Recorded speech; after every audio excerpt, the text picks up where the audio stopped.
Hello, everyone. I want to welcome you all to the Master Your Emotions Summit and today's interview. If you're just joining us, my name is Sarah Hanna, and during this event, we're talking about emotional mastery and learning how to respond powerfully to any situation so that we can create the life and have the relationships that we're longing for. And we're happy you've joined us today. We are talking to Andrea Schulman of Raise Your Vibration today. Andrea is on a mission to share as much law of attraction education as she can to help others raise their awareness and create the reality that they want in their lives. Andrea has a very informative, helpful website dedicated to this, which you can find at raiseyourvibrationtoday.com. And I really do encourage you to check out all the information that she's compiled there. So, Andrea, welcome. Thank you for making time to be with us today and to discuss this important topic of mastering our emotions. For well, those hi. who, yeah, go ahead and then tell us about yourself a little bit for those who don't know about you. Sure. Well, thank you, first of all, for having me. It's always fun to talk about this kind of stuff. My name is Andrea Schulman, and I used to be a high school psychology teacher. And about 7 years ago, I was introduced to the law of attraction, and it really just revolutionized my life and the way that I went about things and what I was able to create with my life. Which ended up leading me to decide that it was best for me to take my education background and apply it towards the law of attraction and teaching people about the law of attraction and how they can use their thoughts and their emotions to create desired results in their lives. Awesome. Yeah. Awesome. So that actually is a great place to start. What's the difference between thoughts and feelings and emotions, and kind of break that all down for us? Well, I don't typically make much distinction between emotions and feelings, but I will say that, I think emotions are a little bit more specific. I think when most people think about emotions, they think about the whole spectrum of emotions, depressed, anxious, sad, happy, elated, joyful. When we talk about feelings, a lot of times it's a little bit more general, like good feelings and bad feelings. In the work that I do, I find that it's, it doesn't really matter which one you go with. I do think that sometimes it's easier to focus on just how you feel, because it's a lot easier to identify if you feel good or if you feel bad than sometimes it is to place a direct name on the precise emotion that you're emitting in any moment. So when I work with people, a lot of times I try to keep it basic. And, we talk about emotions, but I really think it's, as long as you can tell if you feel good or if you feel bad, you're able to do what you need to do with the law of attraction or with mastering your emotions, so to speak. Yeah. So then it sounds like you're saying, it sounds like you're kind of going to the path of it's actually pretty important to understand what we're thinking and how, talk to us a little bit about how powerful our thoughts are in relation to mastering our emotions. Yeah, well, the two really go hand in hand, What usually happens is that we have thoughts and they trigger emotions within us. So, and there's a lot of thoughts swirling around in your head. I heard some statistic that it's something like 60,000 different thoughts that you have in a day. So there's a lot of clutter going along in your mind. And it can be a challenge sometimes to sort out what are your good thoughts and what are your bad thoughts, which ones are helping you and which ones are hurting you. And so, again, that kind of ties back to that idea of emotions versus feelings, because trying to manage all of the thoughts that you're processing in any moment can become within itself a very anxiety-ridden task. So, managing, like, for the purpose of this talk, the whole concept is about mastering your emotions. If you can figure out how to get yourself into a good feeling place, more often than not, what will be corresponded to that are good feeling thoughts. So, when it comes to designing your life purposefully, a lot of people, they're making decisions day to day on what to do, what to say, how to act, how to behave. And they're not considering really what I consider to be the most important factor, which is, how does this make me feel? You know, if I'm doing something and all of a sudden I get a bad feeling, and I get that stomach, pit in my stomach, or I just feel a little anxious or nervous, moving forward with whatever that action is continuing me down a path of thinking thoughts I don't want to think. I don't need to figure out what those thoughts are. The best thing I can do in that moment is just stop what I'm doing and pick something that feels a little bit better. Mm-hmm. So I know for myself, and you've probably experienced this too, oftentimes you're going through your day and you're not, you kind of know something's off, but you're not really paying attention because you've got a really full plate. You're trying to do a lot of different things. So talk to us a little bit about how we can start to bring more awareness into those quiet little pits in our stomachs, or which were the words you used, or that off feeling of, wait, this is actually telling us that we're not listening to something we really should be listening to. Yeah. Yeah. Well, with the law of attraction, what's always happening is we're in the process of creating a reality based on what we're thinking and what we're feeling. So if I'm thinking and feeling really positively, I'm in a good feeling place, I'm going to find that life just kind of is working out very well for me. People are being nice to me, traffic's running smoothly, people open the doors for me, all that kind of stuff. If I'm in a place where I'm feeling negative or frustrated or anxious or overwhelmed, what ends up happening, and people will see this if they take note of it in their lives day to day, is that all of a sudden all these little problems start popping up to match where we're at emotionally. So this is why, somebody may be having a bad day and it just seems like one bad thing after another just gets piled on their plate. So if you have one of those moments like you just mentioned, where you get that knot in your stomach and you can tell something's a little bit off, it's extremely important that you pay heed to that feeling. Because what that feeling is telling you is you're moving tracks. You're moving from that positive track where everything's kind of going the way you want it to, and you're moving yourself into that emotional and thought track where you start attracting to yourself situations and events you don't want to experience. So when it comes to that kind of a situation, it's really important in that moment, as quickly as you can, or as quickly as you become cognizant of it, to make some kind of a modification to what you're doing. And it depends on the situation as to what an appropriate modification might be.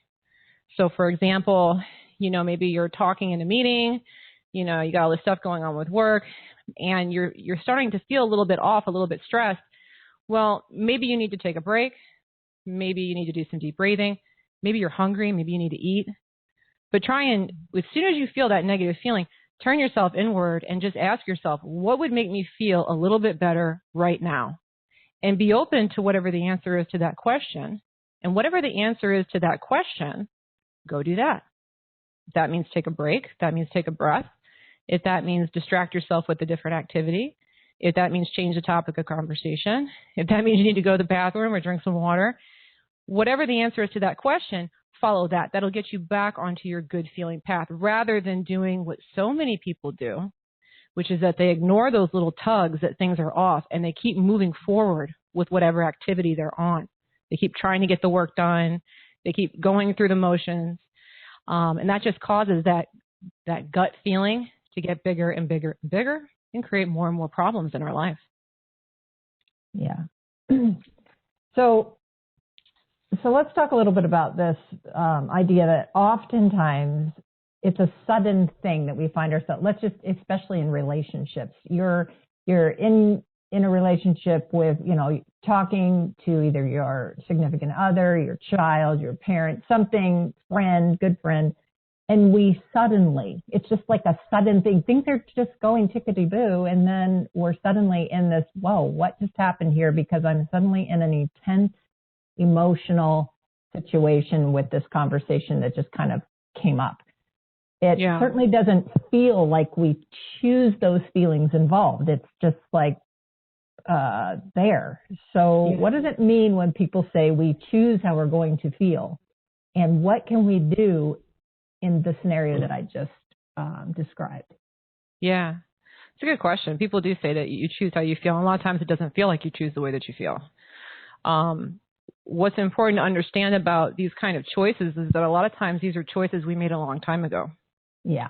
So we had, maybe with our spouse, we had an interaction with them many years ago, and we had an emotional response. And then now that has kind of become a hot button area for us. So if somebody treads into that area for us, we have this kind of conditioned response to react in a way we don't necessarily like. And that is, of course, thanks to the law of attraction. If we have an emotional response, like if my husband tells me, you know, you look like you put on some weight, okay, and I get upset about that, okay, what ends up happening is that through the law of attraction, it becomes very likely that I'm going to attract a similar kind of scenario again in the future, where something else is said to me that touches on an issue that's going to bother me, and I'm going to have a particular reaction to it. So it doesn't feel in the moment like I'm choosing it, because it's been something that's been practiced for so long, it's just coming automatically at this point. But it still bothers me, right? So, you know, it's a very good question. You know, how do you deal with this? This issue pops up, things are going along fine. You know, I think that a good way to look at this is to be both proactive about it and then also work on it with the back end. So if you find yourself in this situation where there's a person or people that know how to push your buttons, and that happens to all of us, right? If you find yourself in that kind of a situation, if you're in the middle of that kind of an event, one of the very first things that I would do would be to take a very slow, deep breath. So before saying anything, I would take a deep breath in. And the way I try to share with people to do it is to take a slow 5-count, very deep breath in, hold it for 5 counts, and then release it for 5 counts. And this can be very beneficial because it interrupts that reactive pattern. Deep breathing like this, it triggers your parasympathetic nervous system, which automatically causes your breathing to slow, your heart rate to slow. It gets you out of that fight or flight response that we usually fly into when we feel emotionally reactive. So that's a very great first step. And that's something that if I was having that kind of a situation, I would practice it. The nice thing about that is that the more you practice that, the more it becomes automatic. It is an activity, it's an action that makes you feel a little bit better. And so for that reason, it is naturally reinforcing. So that was a technique I learned a long time ago. And I'd say I practiced it consciously for about a week. And even to this day, if I find myself in a heated situation, I will catch myself in the middle of doing that breathing trick. And it just helps keep you kind of mellow. Now, another thing that I think is very helpful if you find yourself in a situation like that is realize that if you're in a negative place, if you're not feeling very happy about the person you're around, or you don't really, you know, you're not feeling really good about the conversation that you're having, that's your feelings telling you something. And what your feelings are telling you is that pursuing this path is taking you somewhere you don't want to be. So talking about it, trying to get to the bottom of the problem, throwing daggers is just going to keep you in that cycle and keep attracting back that same pattern to you. So it can be a challenge in the moment, at first, especially initially, but over time this gets easier. You know, take a deep breath, do that, and then excuse yourself.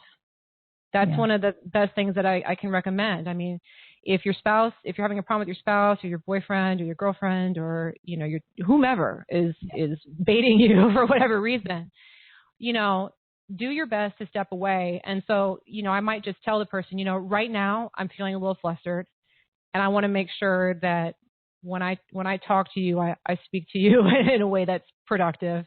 And right now I don't feel like I can. So just, can you give me a few minutes? I'm going to go take a moment and excuse yourself. You know, try and be polite, try and be respectful, but you get yourself out of that situation as quickly as you can. And you don't need to spend 2 days away from this person, but just a simple couple minutes, you know, go to your bedroom or walk outside, take a few deep breaths, calm down. Get yourself, again, whatever you can do to feel a little bit better. And when you're not in that reactive state, then go have the conversation, because then you're going to be operating from a higher perspective and you're going to have a much more productive conversation with that person. Yeah. Oh, but then I wanted to mention one more thing. Yes. I also said that when it comes to these kinds of issues, it's also a great idea to be proactive about them. And what I mean about this is, you know, again, we are having these interactions with people, and there are things that started a long time ago. You know, and maybe it wasn't even with your spouse, but maybe it was with a boyfriend or a girlfriend a long time ago, or with a parent a long time ago. There was something that started triggering reactions out of you a long time ago. Yeah. So instead of just waiting for these things to pop up and get in your face, and let's be honest, I mean, if this is something that you've been dealing with, which many people have for a long time, these kinds of things aren't just going to go away on their own. They're going to keep coming to you because you've been practicing them for a long time. So these situations are attracted to you. So instead of waiting for them to come to you, I think it's a really great idea to get your mind straight proactively, meaning maybe take up a meditation routine, maybe do yoga, maybe do some deep breathing every morning. For me, I think it's best to get started at the beginning of the day, every day, trying to get my mind calm and centered. You know, if you can get yourself into that state, you're going to be a lot less likely to attract these kinds of situations anyways. And if they do come up, you're going to find it's a lot easier for you to stay calm and respond appropriately, or appropriately to your definition. Yeah. So I want to go two different places here, and you choose where you want to go first. I do want to talk about, to people who are just now starting to realize that there's, in their lives, they have the ability to react to something or respond to something, and maybe they're just now understanding, hey, I get to choose. I can respond to this, which you were talking about, or I can continue to react to this. Kind of, it seems kind of elementary, but I want to just define reaction and response. Okay. And then also, I want to talk about how when you're first getting into it, when you're first becoming aware of these things, and it can almost seem like at the beginning, you're swimming upstream, and it can get discouraging. So kind of talk about how to manage those things. Okay. Those are both good questions. And I like that they speak to people who are just, or kind of new to the idea of thoughts and emotions and the role that they play in our lives. The first thing I would say to either one of those questions is that if you're just now learning this, congratulations. Your life's about to get a lot easier and happier. Yeah. So, Absolutely. and I can attest to that, not just for myself, but for lots of people that I know in my personal life and I've worked with. Congratulations. There's a part of you that attracted this information. So you are in a receptive mode to attract this knowledge that's going to really just revolutionize your life. Okay. Yeah. So that's great. So be optimistic, because wherever you are, trust me, you're going someplace better. Okay. Mm-hmm. I'll talk about the first question first. You talked about the difference between reacting and responding. The way I look at it, when we just react, what we're doing is we're just having our knee-jerk reaction. We're just doing it the way we've always done it. We're just coming back to a particular stimulus without really thinking about it, or without really, evaluating it or being aware of it. So it's a lot like your instincts almost. It's like if you put your hand on a stove, you kind of have that instinct to pull your hand off the stove. Your reactions are kind of like that. The only problem is that sometimes they're not really benefiting you the way that your instincts benefit you. So like your instincts may be benefiting you by keeping you safe. Sometimes your reactions are things that just started popping up a long time ago, and they're actually hurting you more than you're helping you. So when you have reactions, and you can have good or bad reactions, it doesn't mean that all reactions are negative. Some people have very positive reactions. Like every time you see someone and make eye contact, all of a sudden you smile. That's a reaction. That's a positive reaction. So reactions can be a very good thing. It's important to kind of evaluate our reactions, because if we're having negative reactions, it just means there's something within us that's buying into some kind of a limitation or some kind of a thought pattern that we really don't want to hold on to. Okay, so that's something important. So for example, if you see somebody, to go back to the looking people in the eyes scenario, let's say that instead of looking people in the eyes every time you have the reaction to smile, let's say that every time you catch someone's gaze, all of a sudden you feel like shy, or you react by looking down, and you feel negative. There's something going on there. There's some kind of a belief that you're carrying about your ability to connect with people that isn't benefiting you. So maybe it's feelings of worthiness, or maybe you don't trust people, but trying to identify what's at the source of that can be very beneficial, okay? It can also help you transform it so you can get yourself away from having those negative reactions into the positive reactions. The thing about responding is that I think responding is a little bit more aware, okay, especially at first, and I think especially for people who are new to this information, reaching for responding when it comes to negative reactions is a great thing to do. So instead of when you feel that kind of pit in your stomach welling up, instead of just doing what you always do, blurting something out, yelling, running away, whatever it is that you usually do, again, you got to take that deep breath and be thoughtful about it. Okay, so again, stepping away can be beneficial because it allows you to kind of get clarity and then approach the person from a more positive state. So I think that really the way I see it personally is that the work when it comes to mastering your emotions, so to speak, is to become very aware of, what are my positive reactions? What are my negative reactions? Positive reactions, great. That's on course. Keep it as it is. The negative reactions, let's try and do what we can to become a little bit more introspective about what's triggering us in that moment. Let's try to calm ourselves down before we respond to those people. And over time, let's try to build a more positive reaction. And I think a lot of that boils down to just becoming aware and starting to understand yourself and, what's really triggering me here? Why is this making me so automatically upset? Yeah. And again, all it really means, if somebody says something to you and it triggers a negative reaction, again, all it really means is there's something that they're saying that makes you feel bad about you, okay? So, for example, if I were to be talking to some guy online and he were to say, hey, you're the dumbest man I ever met, I would be like, oh, well, that's interesting because I'm not a man, so I don't take offense to that statement because he's obviously crazy, right?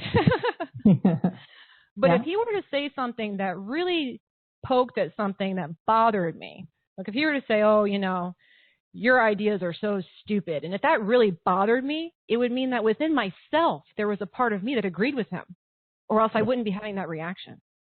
So another thing I think that's so great about analyzing these reactions and learning how to respond and then create positive reactions is that it really helps you to kind of use other people's way of interacting with you to teach you about yourself. Because if somebody's saying something to you that's bothering you, that's a great opportunity for you to learn something about yourself. It's a great way for you to peel off something you don't need anymore, throw it away, and be free from it. So that's my long-winded reactions and response answer.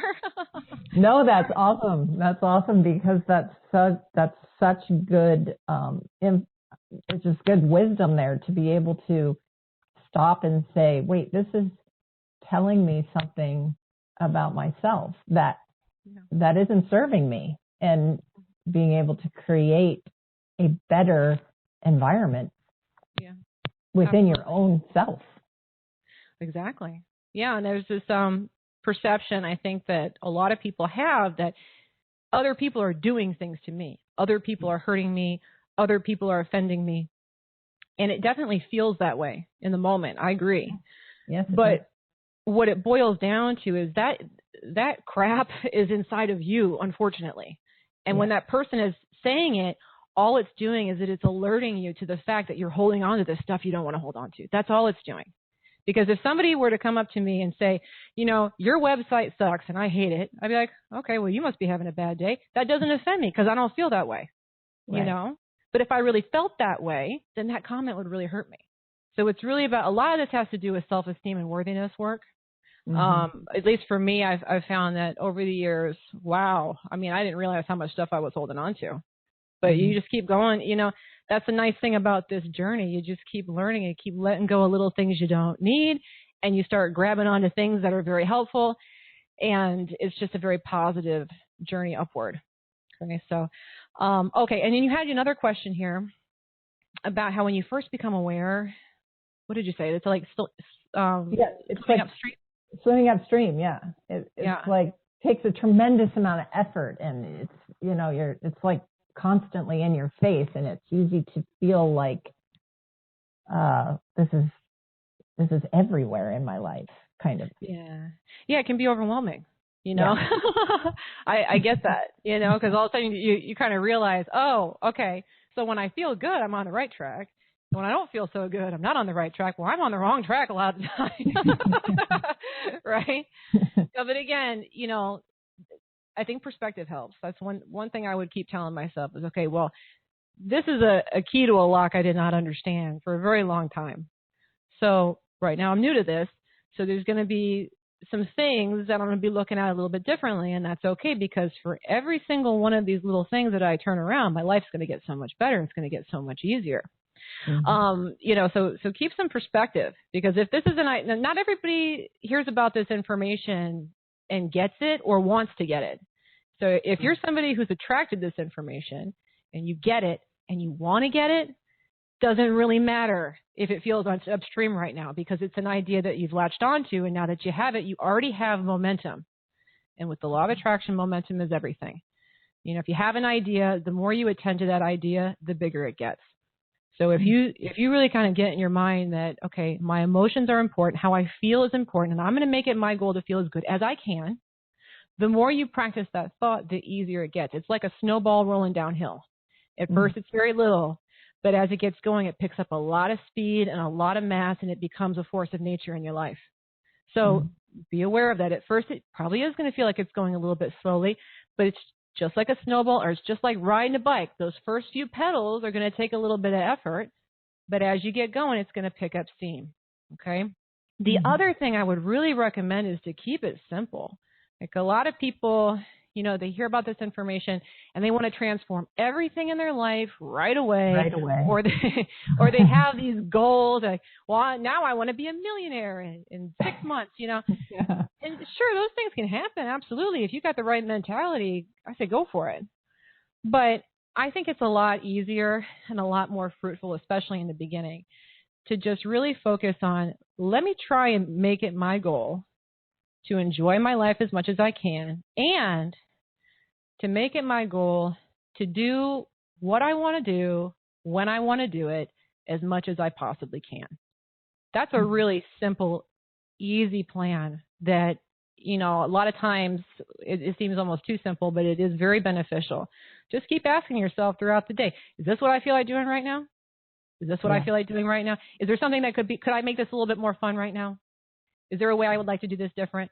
You know, before I learned about this information, I grew up in a very regimented, very strict household. My parents are, God bless them, they're a little bit on the neurotic side. Okay, so they have to have everything just so. So I kind of grew up in this way of thinking that you had to wake up at a certain time, you had to do things at a certain time in a certain way, you had to get things done with a certain amount of time, you had to show up at a certain time, all these rules and regulations. Yeah. One thing that had been just so powerful for me is that instead of following some kind of preconceived map, and who knows when you came up with it, you know, whether it's something you learned last week or 10 years ago, you know, maybe you always do your laundry on Thursdays, or, you know, whatever the case may be. Yeah. Ask yourself, you know, what feels like the best thing for me to be doing now? So if I were to wake up today, okay, so this is how I operate now. I wake up in the morning and there's certain things I want to get done. But I don't like ascribe to a set schedule unless I have to. So like this meeting we had scheduled for a certain time. So yeah, I'm going to show up for this meeting at that certain time. But when I'm not in this meeting or in a meeting, I have a lot of flexibility in how I'm going to get things done. I don't have to do the laundry on Sunday at 2:00 in the afternoon. I don't have to wash my car on Saturday afternoon. I don't have to wake up and, you know, follow a set prescribed routine. If you try to get away from that a little bit, and it's okay to follow your routines, but I think a really helpful thing to do is that throughout the day, just ask yourself, you know, what do I feel? How do I want to do that? How do I want to do today? What makes the most sense for me to do right now? The nice thing about that is it gets you kind of tapped in to doing things when you want to do them. Yeah. So instead of doing things because you feel like you have to do them. Have to do them. So like, you get a little more buy-in from yourself. Right. So let me give you another example real quick, because I know people are like, okay, well, there's a lot of stuff I got to do that I don't want to do, right? Okay. Yeah, exactly. So let's talk about taxes. Okay. So I got to do my business taxes, which is, you know, if you own a business, you understand that's some stuff you got to do, right? So, and the date to pay them is, what, April 15th? Yep. Okay. Now, the me of years past would have been like stressing out about, I got to do it by a certain date, a certain time, and I worry about it. Okay. And I end up doing it probably when I don't want to do it, but I'm force myself to do it by the deadline at a certain time. Mm-hmm. The me today, if there's something I don't necessarily want to do right now, what I do is I kind of allow the timing to come to me. So I didn't tell myself I was going to do my taxes on April 1st or January 1st or anything like that. I just kind of say, okay, you know what? I know I got to do my taxes, and I do want to do my taxes because I'd like to keep my business. That would be good. So when the timing is right, I just want to know when the timing is right. Yeah. So, you know, about a week and a half ago, I just kind of got a little thought in my mind. Oh, you know what? You had a pretty easy afternoon. Why don't you go ahead and start hammering this out? And it just felt like at that moment, okay, you know what? This is the right time to do it.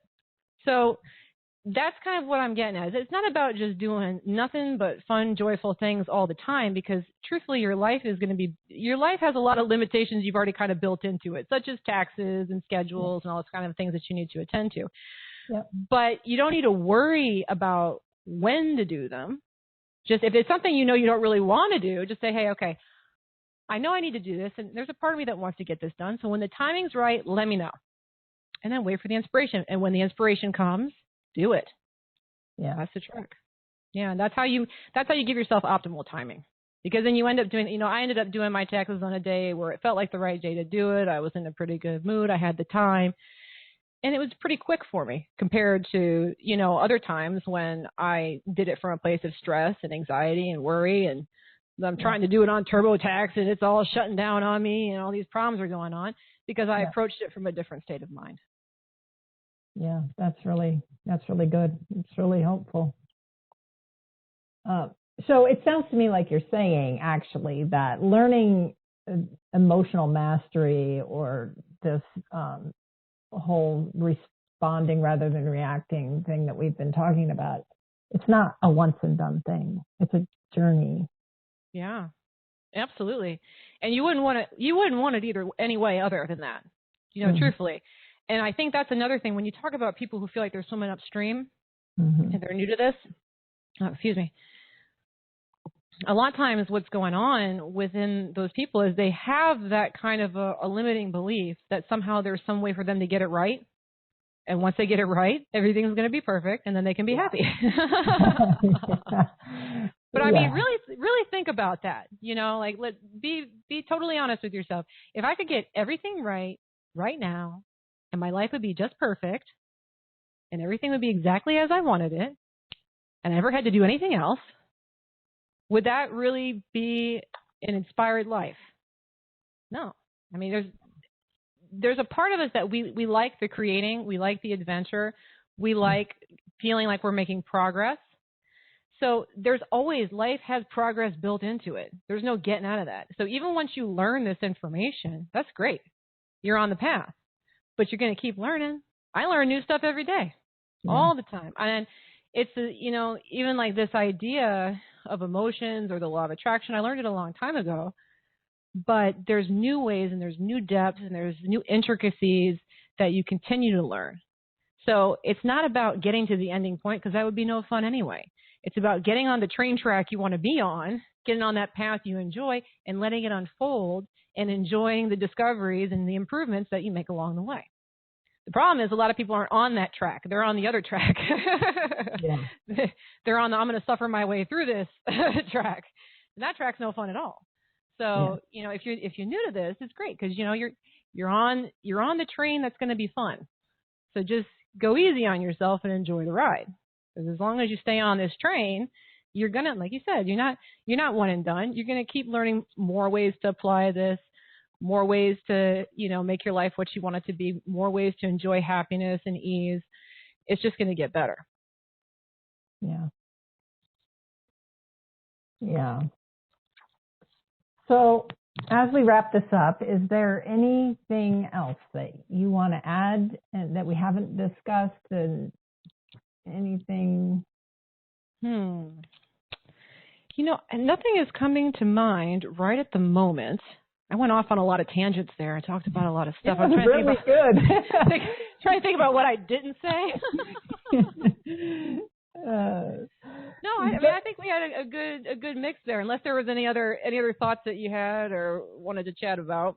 Well, just maybe summarize what, and obviously you can't cover it all, but just put in, like, what is one of the biggest advantages to somebody who's just thinking about this changing tracks to learning how to master their emotions? What's one of the biggest things that they biggest things in terms of what they can do, or biggest things in terms of benefit?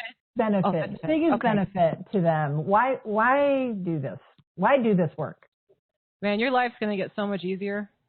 That's, to me, I think that's the biggest thing.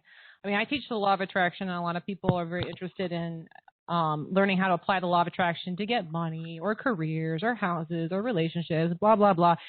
And I'll be honest with you, there's a lot of that stuff that I've attracted into my life consciously. And that's great. But I would give it all away for the one lesson and the one thing that I've got, which is my life is easy now. I mean, it's not devoid of challenges, because, I mean, we all like a little bit of challenge. Yeah. We all like to feel like we're learning. But, I mean, I wake up every day. I'm in a good mood. I do the things I want to do. I have fun with my job. I have kids. I got a family. I got a lot of things that would be overwhelming. A lot of people, if they had 2 kids and a family and a business, would be very overwhelmed. And I'm not, like, at all. And it's just because of, learning to follow my emotions, learning to tap into what makes me feel good and learning to steer myself away from it, what makes me feel bad. So, if for no other reason, you're going to feel a lot better, because there's a lot of people out there that are just stressed out. They're overwhelmed. They're dragging themselves to work every day, and they're dragging the kids to this and that. And their weekends are mostly like trying to catch up. And, they have these few glimmering moments of fun, and the rest of it's just a lot of work. And life doesn't have to be that way. And if you're on this track, it won't be.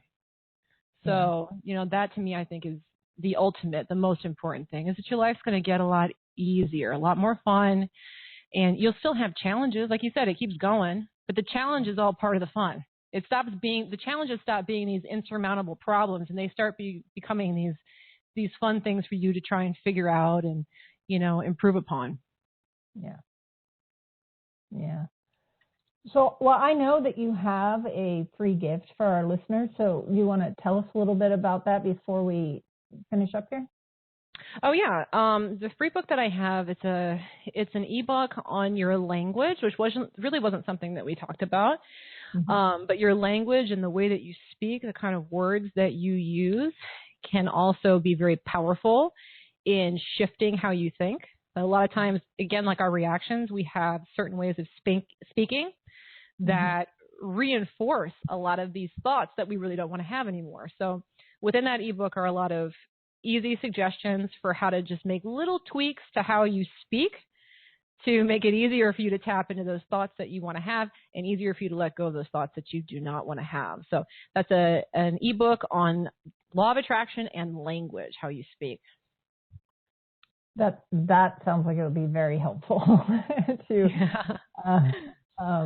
and actually, I just want to take a minute to thank you for being here with us today. And I found this interview to be full of just really practical things to help people start moving toward, or even if they're already on this journey, to keep going. And I really appreciate your wisdom and your time that you've taken with us. Yeah, it was my pleasure. It was a lot of fun. I always like talking about this stuff, so. So interesting. And it's so fruitful when you actually apply it. Yeah, absolutely. Absolutely. So, okay, well, I want to just thank our audience for being with us today, and just remind you that you can join us again tomorrow for our next interview. And once again, thank Andrea for spending this time with us. Thank you so much. Okay. Bye till tomorrow.